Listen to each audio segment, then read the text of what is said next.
श्री शिव महापुराण की जय। जय श्री कृष्ण। राधे राधे। बोलिए गजानंद गणेश भगवान की जय। आप सभी शिव प्रेमियों ने पीछे के अध्याय में किस प्रकार से भगवान शिव ने तारकाक्ष के तीनों पुरों का विनाश किया और तारकाक्ष आदि का वध भी किया। अब आगे की कथा में प्रलयंकर भगवान शंकर द्वारा देवताओं को किस प्रकार से कौन कौन से वरदान दिए जाते हैं, आज के अध्याय में यही कथा श्रवण करने वाले हैं।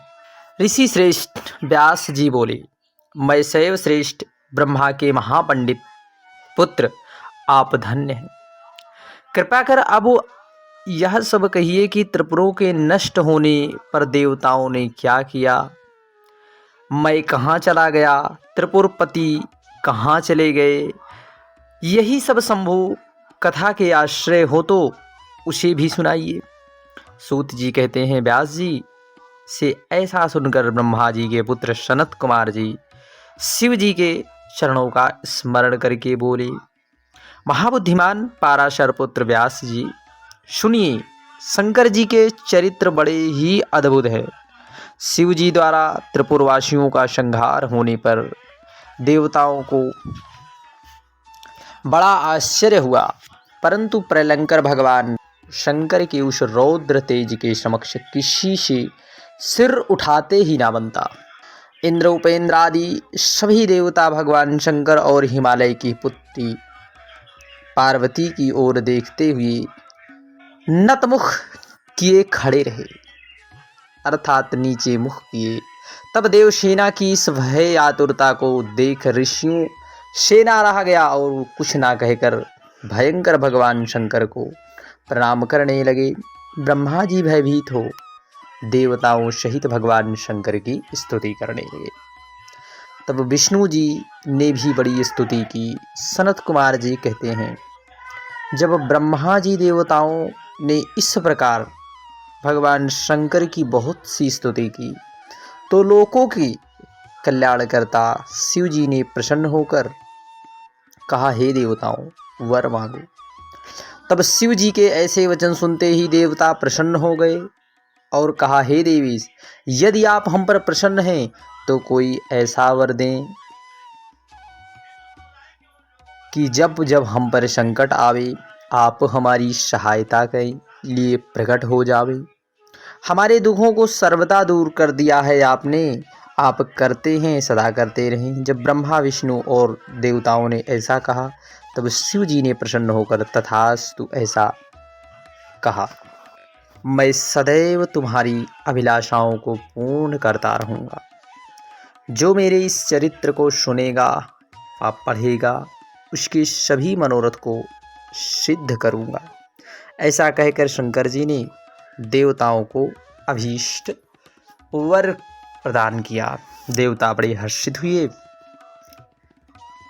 तब सनत कुमार जी बोले, जब शिवजी को प्रसन्न देख उनकी कृपा से बचा हुआ मैं दानव भी वहां आया और शंकर जी तथा अन्य देवताओं को भी उसने हाथ जोड़कर प्रणाम किया तथा गदगद स्वर से हाथ जोड़ भगवान शिव जी की ओर देखते हुए स्तुति करने लगा। फिर उसने कहा, हे भव, अब आप मुझ पर प्रसन्न होइए। मैं बहुत स्तुति नहीं जानता, केवल आपकी शरण आया हूँ, अतएव मेरी रक्षा कीजिए। तब भगवान शिव जी ने उसे भी वर मांगने को कहा। उसने भी उनकी भक्ति मांगी। तब शिव जी ने तथास्तु कहे उसे अपनी दृढ़ भक्ति दी। वह परमात्मा शंकर जी को प्रणाम कर उनकी आज्ञा से वितल लोक में वास करने लगा।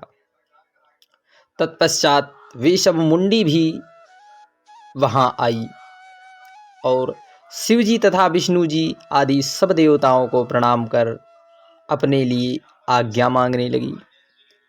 वही मुंडियां हैं जो त्रिपुर में जाकर एक नए ज्ञान का प्रादुर्भाव करती हैं और उसी के ज्ञान के कारण त्रिपुरों की चित्त बुद्धि में भगवान शिव के प्रति अनिष्टता जाग जाती है और भगवान शिव उनके वध के लिए उद्यत हो जाते हैं। प्रणाम कर अपने लिए मांगने लगी, शिव भक्ति नष्ट कर अपने दुष्कर्म पर पश्चाताप करने लगी।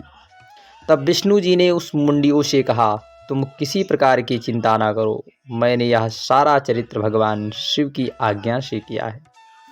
इससे तुम भी शिव जी के दास और देवर्षियों के हितकारी हो, तुम्हारी कुगति नहीं होगी।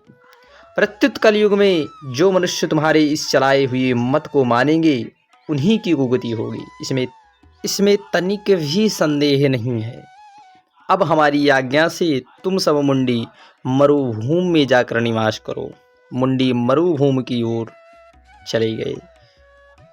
उसके पश्चात देवताओं ने भगवान शंकर पार्वती सहित उनके गणों की सप्रेम पूजा की और वे युद्ध की सब सामग्रियां सहित वहीं अंतर्ध्यान हो गए। देवता भी अपने स्थान में जाकर शांति लाभ लेने गए। जो मनुष्य शिव जी के इस चरित्र को पढ़ेगा सुनेगा, वह सब कामनाओं को भोग अंत में मोक्ष का भागी होगा। बोलिए शिव महापुराण की जय।